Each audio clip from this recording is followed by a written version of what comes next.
Brilliant. Well, welcome everyone. Delighted. We have a fully subscribed event. Over 100 companies signed up, so it's great to see so much interest in this topic.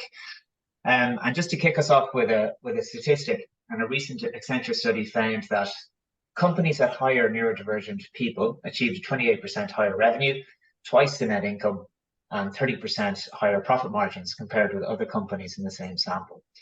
So I'm delighted to be joined by three fantastic panelists this morning. Christabelle Feeney, who is driven by passionate commitment to diversity, equity and inclusion, and has a history of successfully implementing DEI initiatives. Christabelle is Director of Employers for Change with the Open Doors Initiative for the past 3 years, and has just recently returned unscathed from the Ploughing Championships. And Niah McGill has been with the IDA for the past 4 years and been the EDI lead since 2021. And previous to that, has a successful career history in hospitality in the US. And then finally, we're joined by Noreen Murphy. Noreen is the operations manager at Specialisterne Ireland for the past 6 years. Noreen's part of the Specialist People Foundation, contributing to a global goal of enabling meaningful jobs for 1 million autistic neurodivergent people by 2030. So, to kick us off, let's kind of clarifying what we mean by neurodiversity, and it refers to the different ways that people's brains work. This includes conditions such as autism, dyslexia, and ADHD. And according to the Centre for Neurodiversity and Employment Innovation, unemployment for neurodivergent adults runs at least as high as 30 to 40%, which is 3 times the rate for people with disability and 8 times the rate for people without disability. So if I can come to you, Christabelle, just to take us through, the benefits of neurodiversity in the workplace, and if you like, we can, and how do we measure it? We can measure diversity in terms of gender, nationality, etc. But how should companies go about measuring how neurodiverse their teams are? Yeah, thanks, Barry. Look, there's loads of research out there that tells us in great detail, actually, that having a diverse and an inclusive workforce is good for your company, it's good for business, it's good for your bottom line as well, and your staff retention. Specifically, when we talk about neurodiversity, some of the kind of key stats that come up are around problem solving. So actually, scientists have found that people, for example, who are on the autism spectrum, they consistently score higher than average on things like the embedded figures test, where actually there are challenges given to people to identify smaller shapes within larger shapes. So that problem solving piece really adds huge value to any organization and any team. We also know that loyalty is a huge factor as well. There was a piece of research done by the training industry, and they found that employers who opened up their doors to a neurodiverse workforce, they actually found that autistic employees have a retention rate upwards of 90%. Now, that's really significant. We know that employers, I'm not so sure this is going to be overly popular with all the recruiters, but from an employer perspective, even putting people into jobs, you need people as a recruiter to actually stay in those jobs for a certain period of time for it to benefit you and benefit the employer.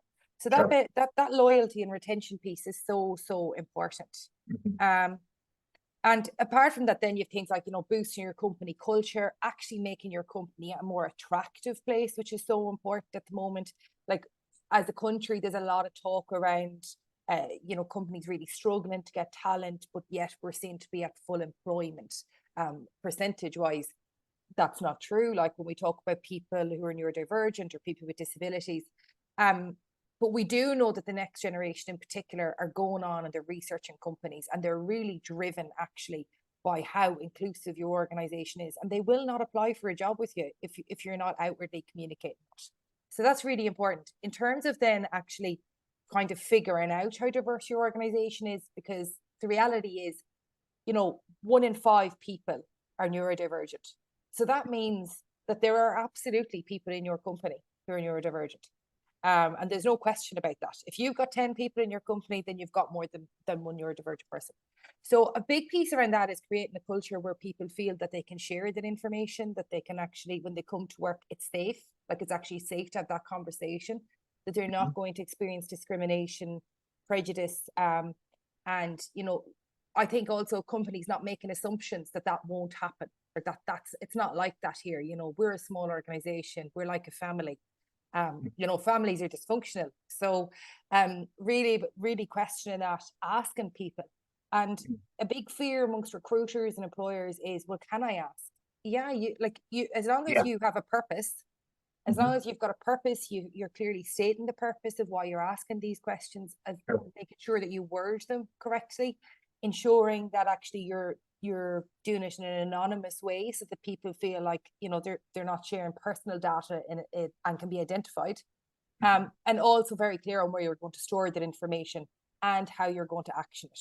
Because if people are sharing that information and you don't do anything with it, they will never, ever trust you again to share it. Okay, so it's okay to ask is basically what you're saying. And Niah, if I can come to you, just to talk a little bit about the benefits of you know, of neurodiverse teams, and we see the data that tells us that, you know, diverse teams and neurodiverse teams outperform neurotypical ones. You know, can you maybe just talk to a little bit about why that is and what the benefits are of for employers of having neurodiversity in their team?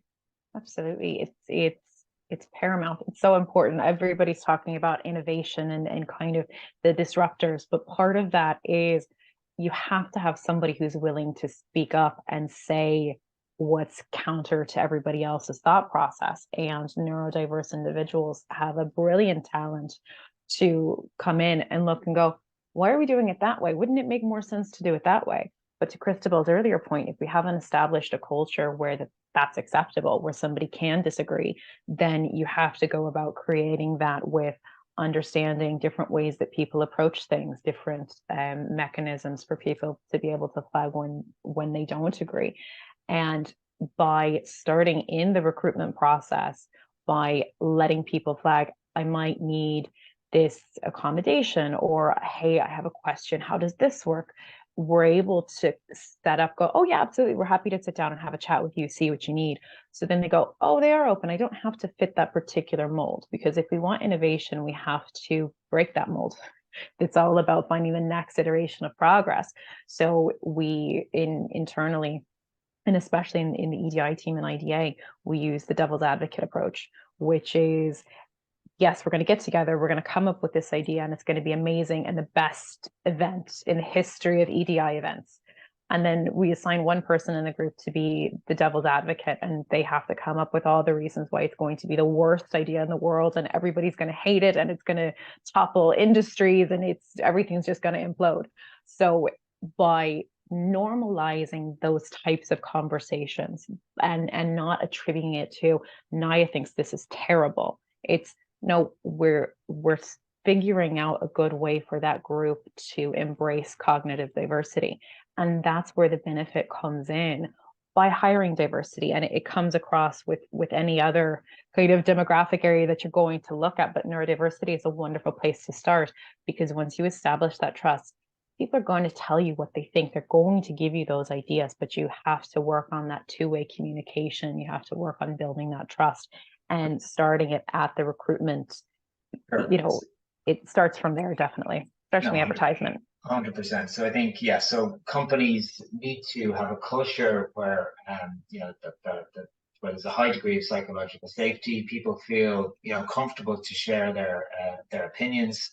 So you increase the number of perspectives, and that leads to increased levels of innovation. Is that what we're saying? Yeah. Okay. 100%.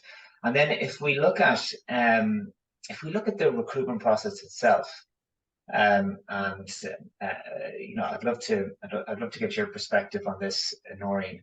The recruitment process itself, in terms of, you know, are there areas where companies, there's easy wins to kind of create a more inclusive recruitment process? So, you know, for example, we use internally here at Rent a Recruiter, we use some AI tools to ensure that, you know, our clients' job ads are in line with best practice when it comes to diversity, equity, and inclusion. And our recruiters have had, you know, unconscious bias interview training, for example. But, you know, could you speak to maybe some other steps or some that employers can take to ensure their recruitment process is accessible to neurodiverse talent? Actually, you mentioned about the AI, you know, process identifying keywords and so on in applications. That actually excludes an awful lot of individuals who perhaps aren't mind reading or figuring out what words you're looking for exactly. So I would nearly encourage a little bit more of a bit more kind of in-person oversight as well, because not everyone is going to think of the exact keyword that you're looking for. But I would also say that being open in your job descriptions, and I know the other two ladies on here will definitely have opinions on this as well. I think job descriptions ask for absolutely everything, and everyone knows the figures about how women will, you know, won't apply for jobs, you know, unless they fit about 70% of characteristics. Men will apply if they fit about 40. But for neurodivergent individuals, oftentimes if they don't fit everything, they won't apply at all. So I would nearly say, have a look at the skills that you're asking for or the experience. Do they really need that? I don't know how many times across my desk I've seen job, you know, descriptions that asking for entry level, you know, people to join, but they're also asking for 2 years of experience. You know, like the majority of people that are entry level might have 6 months experience. But I would also say, I think the interview itself, you know, at that point, it excludes an awful lot of people who aren't comfortable performing under pressure. What I found is that different kind of methods of assessing someone's suitability, such as allowing them to make a presentation, you know, showcasing their skill set, or reasonable accommodations, such as encouraging people to have access to the questions beforehand to help them prepare, small changes to the application form, where you actively encourage people to, you know, contact you with reasonable accommodations, such as, you know, something like we're an inclusive company, you know, we actively encourage people to communicate their needs so that they can perform at their best. Previous successful applicants have requested the questions in advance, extra time to process information, opportunities for clarification and interview, feedback on their performance, and so on. And that opens the door and prompts people to ask for what they need. Sure. And I think what's interesting about this is that it doesn't just make your, you know, your recruitment processes better for neurodiverse talent. It makes them better for everybody, right? So everybody wins. Absolutely. And sorry, Christabelle, if I could just bring you in here just to talk a little bit about, you know, that alt text piece that I think is something that's, you know, that every company really can use straight away. Yeah, so I go even further than, so alt text, I suppose, is part of a larger conversation that companies need to be having around inclusive and accessible communications.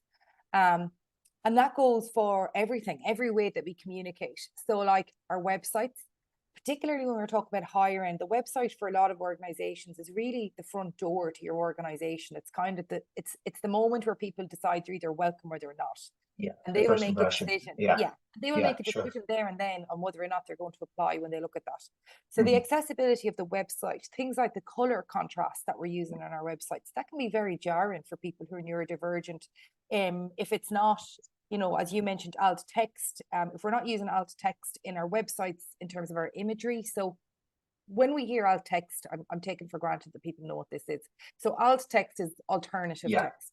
And the point of it is to describe an image that otherwise an individual may not be able to access. So for example, if I was to put something on the Employers for Change website, if I was to share something on LinkedIn, maybe I use the image from today to promote it, I would say, you know, navy rectangular box with text, white text at the top saying, and I'd include that, and then I'd say profile images of Barry Prost, Niah McGill, Noreen Murphy, and Christabelle Feeney, right?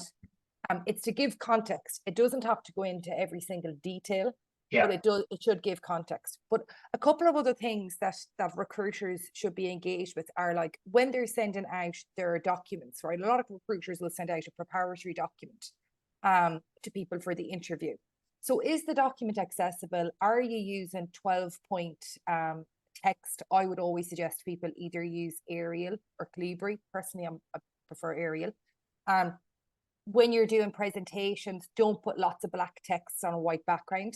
That's actually exceptionally disorientating for people who have dyslexia.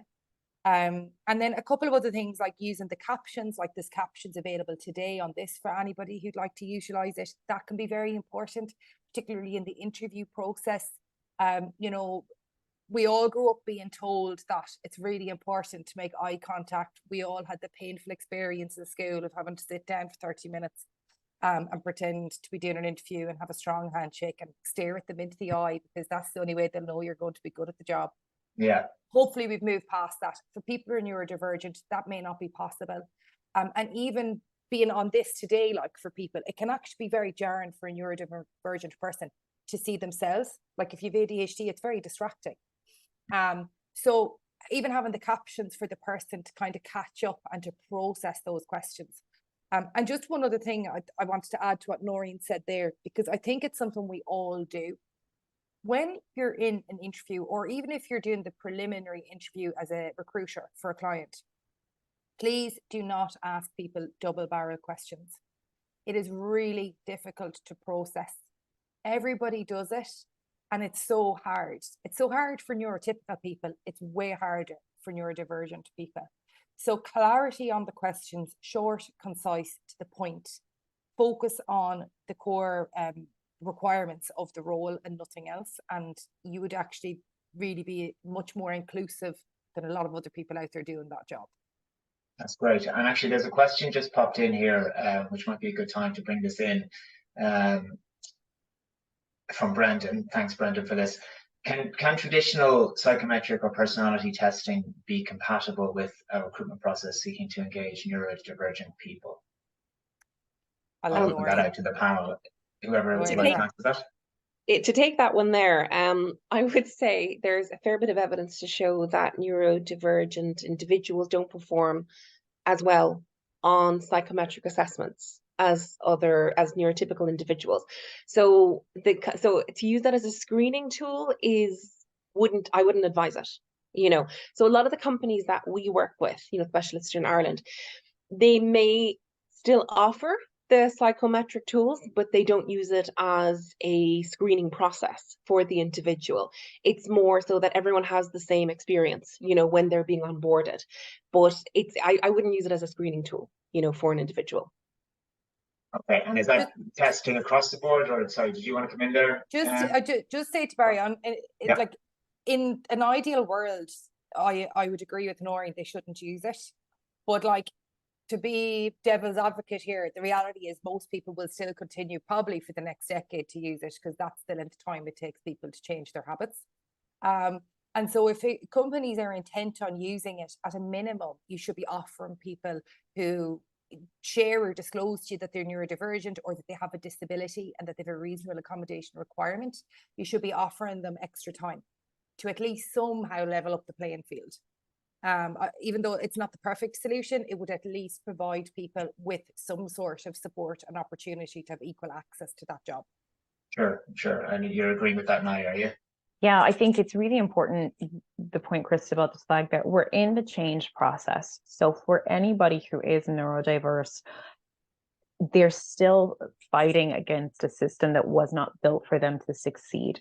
So we have to recognize where we are and where we want to be, and then find what are the steps that we can take slow and steady to ensure that we're making those changes, because it's not feasible to go in and go, okay, throwing everything out and we're not doing that anymore and we're just going to figure it out.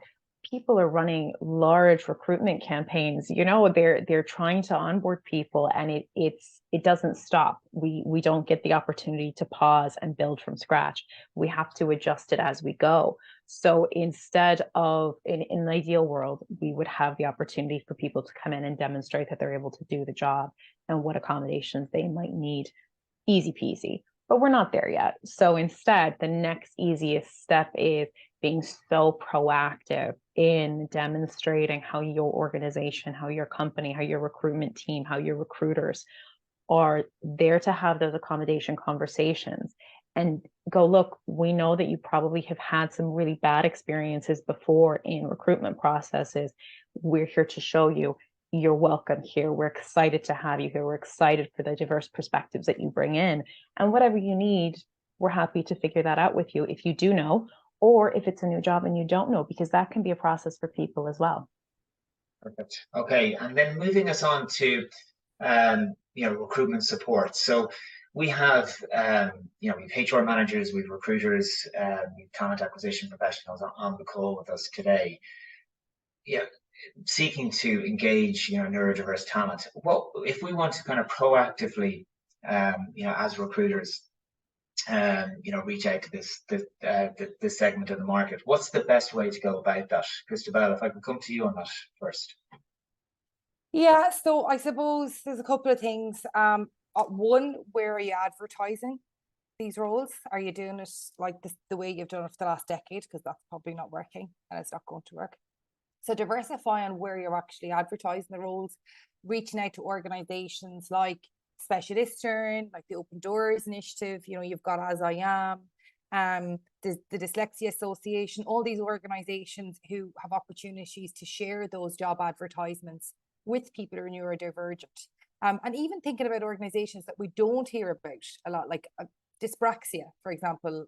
Like dyspraxia is a condition that would be identified as neurodiverse, and we've got the Dyspraxia Association of Ireland as well. Similarly, they'd give advice around dyscalculia and dysgraphia, and these are all terms that people aren't familiar with actually. So that would be really, really important. And the second thing then is, when you've gotten to, okay, where are we advertising? How are we advertising? So how are we advertising the roles? What language are we using? I cannot stress enough the importance of drilling into the language that we're using. Like if I see one more job spec that says it requires an energetic person, I'm going to scream, because I mean, if I read that, I'm thinking they're expecting me to be bouncing off the wall at 9 a.m. in the morning. And I can tell you now, when you've had to get up at 6 to feed a 15-month-old and get them to crash, nobody is bouncing anywhere at 9 a.m. in the morning. So really, yeah, so just like be realistic, right, around the role. People don't need actually to be a strong communicator for every single job either. Like I have heard a lot of people who are neurodivergent talk about not applying for a job because it says strong communication skills. Whereas if the job had said strong communication skills, i.e. email, predominantly email, they may be more inclined, because for some people the phone is a blocker. So absolutely, where you're advertising and how you're advertising, and repeat the offer of reasonable accommodations that you're going to offer them, and that's at the job spec, the interview stage, the onboarding, and the in-job. Okay, that's great. And again, another question, good timing to bring in this question from Sabina. So is there a toolkit to support employers on this? Because there is a lot of information. I think we've mentioned this offline. Are there any kind of useful online resources where employers can go after this call and kind of one-stop shop to get information and step by step how to address these issues? Yeah, there are. I actually went back, to Sabina there directly by message with a couple of toolkits, and we can share them more broadly afterwards. Look, there are lots of great organizations. I'm obviously going to say to you, visit employersforchange.ie, where our service is free of charge because we're funded by the Department of Children, Equality, Disability, Integration and Youth. And we do our best to try and incorporate information from a variety of organizations. Like, as I mentioned there, like As I Am have a really great toolkit that they did with, I think it was jobs.ie or public jobs recently.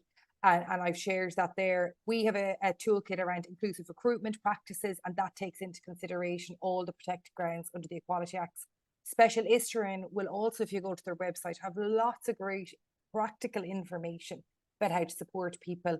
And just don't be afraid to get in touch. Like I'm more than happy to have conversations, confidential conversations. My attitude is, if people are reaching out to have these conversations, they're halfway there. So there's no judgment. You may not know the correct terminology to use. You may not know exactly what the right thing to do is right now. That's all right. Like there's no judgment.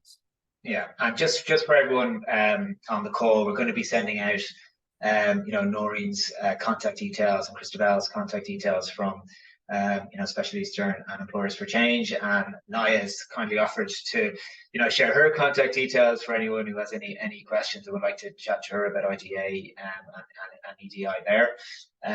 But Noreen, would you like to come in at this on this point, just around the supports available for employers in this area? Absolutely. I absolutely agree with everything Christabelle has said. There are some amazing resources out there. I suppose the perspective that we take, in my job in Specialisterne, is that everyone is an individual. If anything, we do an awful lot of myth busting and stereotype busting. There is a lot of, I have a nephew who's autistic, and that's great. But this person who's coming in there is going to be very different to your nephew. And it's really important to start off and ask, how's everything going? Check in regularly, have that communication. So what we do, I suppose my favorite kind of model of this kind of support is to kind of keep it individual, not overload businesses with information that they could drown in. Keep it very specific to the individual that's being onboarded, what the reasonable accommodations are, what they need to be successful. Have a buddy or a peer support person, there to help them settle into the organization. And we provide ongoing support. And I know other organizations do as well. I'm conscious of that. To the manager and to the individual while they're settling into the job, and it's ongoing support while they're in the job. And this is really important from my perspective, because sometimes a bump can be a derailment if someone isn't there to help people get back on board. And I would also say that employers need a lot of support here in effectively communicating when an issue needs to be addressed with an employee. I think there's an awful lot of anxiety with employers. They're afraid of being accused of discrimination. They're accused of bullying and so on. So, our view is you need to be respectful of the employee. You need to communicate, what needs to happen, how it can be done, and why it needs to be done this particular way. And that'll facilitate the person growing and developing in the role and progressing. You're on mute, Barry.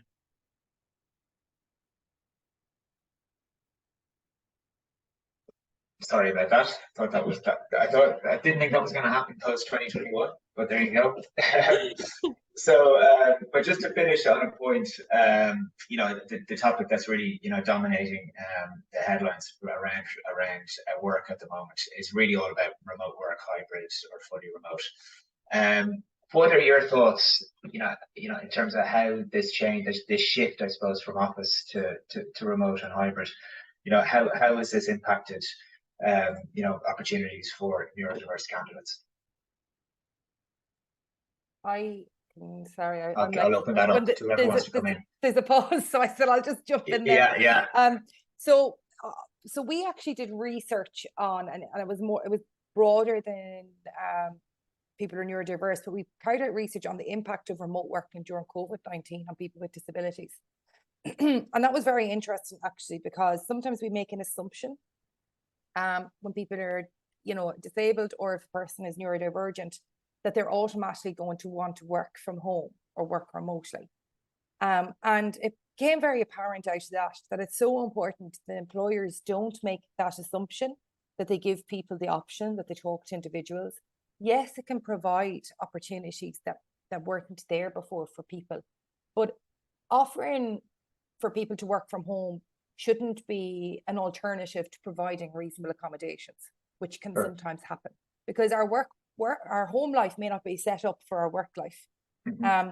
So there are ups and downs to that, because actually for some people their social outlet is meeting people. It's the office. Mm-hmm. And if we as an organization have people working remotely or hybrid, in that a hybrid environment, we have there's an onus on us there to ensure that there's social connectivity within the teams. And that if we have people who are working remotely, that we're not kind of saying, oh, well, that's, like Andrew, and he's grand, like he works from home, and just kind of leave him out of everything, because that's not inclusion. So I think it has opened up opportunities, but I would always caution employers on that they need to be really, really careful, and that they're still working to bring people in an inclusive way, be that virtually or whatever it might be. I just wanted to quickly answer, because I'd say Noreen might have something to say on that. Somebody just asked, Barry, in the questions about whether or not we knew if you could ask across European countries if candidates have additional needs. Now, the person has said special needs here, and I just say, first of all, special needs is the term that's generally used in the education system in Ireland. I wouldn't use it myself. I would always talk about a person wanting adjustments or reasonable accommodation. But you're actually obliged under the European law to provide reasonable accommodation. So if you were to look at the EU's Employment Equality Directive, it makes it very, very clear that employers must provide accommodations for people with disabilities. And with that in mind, it's impossible to provide those without creating a channel of communication. So as long as you're not demanding that the person tell you, it should be a welcome to share as opposed to a demand to share. That would be the important thing. Sorry. Okay. I'll let others answer. No, great. Noreen, did you want to come in on the legal side? I might just, can I add like a quick tail point to Christabelle's piece there? Yeah. I think what happens a lot of the time when you're asking people to share what community they come from, whether it's from a disability perspective or a neurodiversity perspective, people tend to get the feeling that you're trying to meet a quota sometimes. So it's like, why are you asking me this? Why do you want this information? So a tick box, exactly. And so the anonymity of that becomes so important in using phrases like, I don't care who you are, I care what you have to say. I don't need to know exactly who you are. I don't need to know all the specifics of your experience. Happy to listen, very happy to sit down and have a conversation and to learn more about you and your experiences. But this isn't for my quota. This isn't for something that we have to achieve. This is because we want to have a diverse workforce and diverse perspectives coming in. So finding ways to, get the information, but not having people feel like they're part of a tick box. Nobody wants to be your neurodiversity hire. Nobody wants to be your autistic guy in the corner, so it does become, people do grow to be comfortable and they're happy to share and they're very proud of their life experiences. But again, that goes back to being very deliberate and intentional in how you build that in your organization, starting from the recruitment process. Okay, and Noreen, did you have anything to add to that? In agreement with everyone there. Yeah, I just want about, I'm actually part of a project, the Erasmus project. And what we're trying to do is, I suppose, spread awareness of how to create an inclusive work environment across European countries, particularly for SMEs that may not have the same level of resources as, a large company. So we're putting it together. There's Austria involved, Italy, Bulgaria, ourselves, and many others as well. And it's just basically because I think sometimes people think, oh no, it's a big challenge. And a lot of the time it really isn't. And as we've already said, 1 in 5 people are neurodiverse. Therefore, you're already working with people that have autism, ADHD, dyslexia, dyspraxia, dyscalculia. Some people are more comfortable communicating that, and that's brilliant. Other people aren't. And we need to be comfortable with the fact that it is their choice to disclose. And if someone does disclose to you, it's wonderful that they do, but it is not your job to disclose to absolutely everyone about that individual. They have their diagnosis, they're allowed to disclose, but you can support them to be successful. Well, look, we're talking to a very diverse audience today. Thanks to everyone for answering the polls. But 98% of people on the call right now feel that their company is either moderately or very diverse. So that's pretty positive. And thanks to everyone. Please keep the questions coming in. If we don't get to them, we will answer them separately. Yes, so thanks again for the contribution there. So we're going to just wrap up now with some questions, and to take us up to the end of the webinar. We've got some really good ones coming through. So again, I'll open this out to the panel. But once the candidates, this is a question from David. Once the candidates are hired, what support structures can be implemented to ensure the success and well-being of neurodiverse employees? Who wants to take that? I can take that one. Sure. A lot of it is that the manager is, I suppose, understands, neurodiversity, and also has some training in the topic that they're not going to discriminate against the person. I have seen some managers get overly fixated on this, that they need to focus on it. The point is to create a safe environment where the individual can communicate their needs if needed. Nobody wants to be singled out, you know, over any diagnosis. I would also say that having regular check-ins scheduled where the person is free to communicate what their needs are, because oftentimes it's something as simple as, oh, let's just get Grammarly installed, you know. I think there's this perception that reasonable accommodations are going to be expensive or difficult. Most of the time they're free or of minimal cost, like ear defenders, you know. I would say that the best thing any company could do is challenge the company, make it more inclusive, have awareness trainings. You know, what I find, I deliver D&I trainings as well. And what I find is that you usually have people that, you know, disclose during the meeting, and they say how wonderful it is that they see their fellow colleagues, you know, be so positive about this and open up, and that it makes a safe environment for them to open up as well. Fantastic. Okay, did anyone else have any comment on that? Just agree. It's really important. Agree. Yeah. Sorry, yeah, the training piece, because there's the assumption is the mother of all evils. You cannot assume that your manager feels prepared. You cannot assume that the team member feels prepared. So by doing awareness trainings on, it can be general disability awareness training that highlights neurodiversity. So there's a bit more of a cover for the individual coming in. It can be specific to neurodiversity in general, or dyspraxia, dyslexia. And then that helps to equip the manager with the language to talk about it to the candidate, and back and forth. And also buddy systems are really important. Sometimes these social contacts, while really important for new hires, you just have questions. We had a neurodiverse new hire start, and I said, oh no, you just come in between like 9 and half 9, like, you know, whenever you get off the bus, just come in. And it didn't work. They were like, I don't, what time do I come in? So it was like, look, 9 o'clock, if your bus runs late, don't panic, call your boss and say, I'll be in at 9:05, my bus is running late.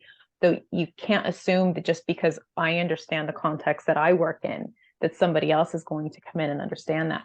And if you apply that across all new hires, what a welcoming environment to be in, what a very clear environment to come into.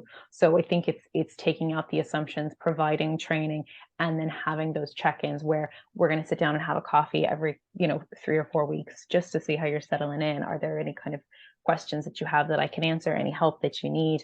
Let me know. How are you finding it? And it's not assuming, yeah, they'll be fine. That's not how it works. Okay. Barry, just to say to you, I've just gotten your colleague to share in the chat there a reasonable accommodation passport template that might be useful for people. So that's a document that Employers for Change published with IBEC and the Irish Congress of Trade Unions last year. And it's just kind of a live document that is useful in an organisation when somebody starts, or if somebody acquires a disability, or if somebody gets a new diagnosis. A lot of people in organizations now are getting diagnoses of different neurodivergent conditions later on. So it's a useful document. It gives support to the manager who's unsure how to ask questions or what they can ask. It gives support to the individual in creating a clear process, and it's the review piece too, because a lot of times people don't really know what accommodations they need, and after like 3 months, if you don't ask the person, you start to have performance conversations when it's actually not a performance problem. Yeah, no, sure. Okay, that's great, Christabelle. And I'm just very conscious of time. We can see more questions coming in, but we've only got time for one more. And it kind of brings us back to that what we were discussing at the beginning, which is really, it's from John, so thanks for that. How do we measure the success of an inclusive recruitment process for neurodiverse candidates? And are there specific metrics or indicators we should be tracking as a HR or talent acquisition team? Well, I would say, like, you have to make a decision based on your starting point of what success looks like. Mm-hmm. Because if you're starting on a low base, success for you might actually be getting the appropriate training for all of your team, right? That can be a measurement of success, and that should be happening anyway, to be honest, in this day and age. And that's not just about neurodiversity, that's about cultural awareness and all sorts of D&I training.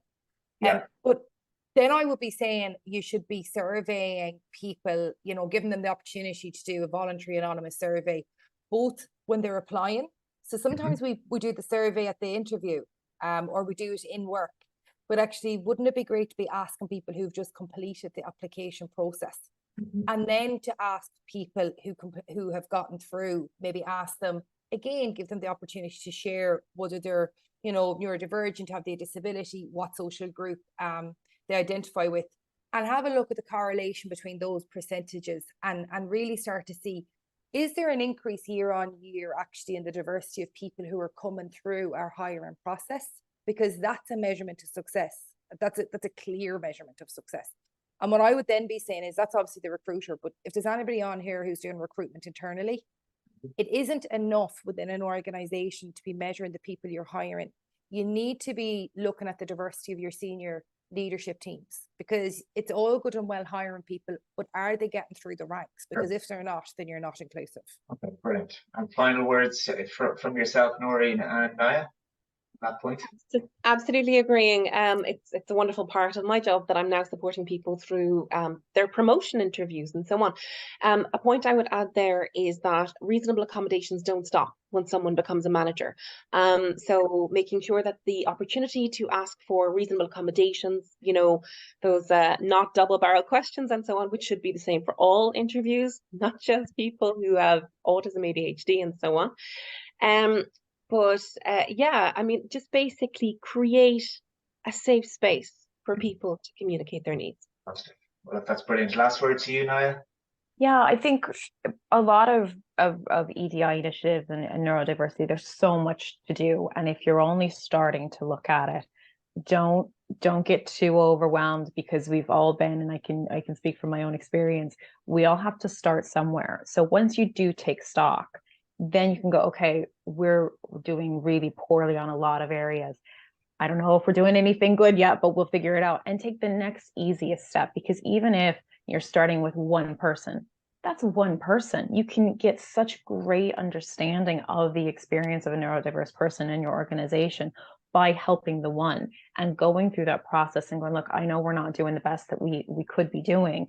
Help us, so that way the next person who goes through the promotion process, the lateral movement process, coming into the organization process, Sure. They're not going to have to fight as hard, because we spend so much energy trying to fit into a box, when how much more creative, how much more productive would we be if we could use that energy just to get our work done, instead of having to fight the norms that are there. Great. And look, that's a great way to finish. And it's 11:46, so we're just 1 minute after time, but not bad.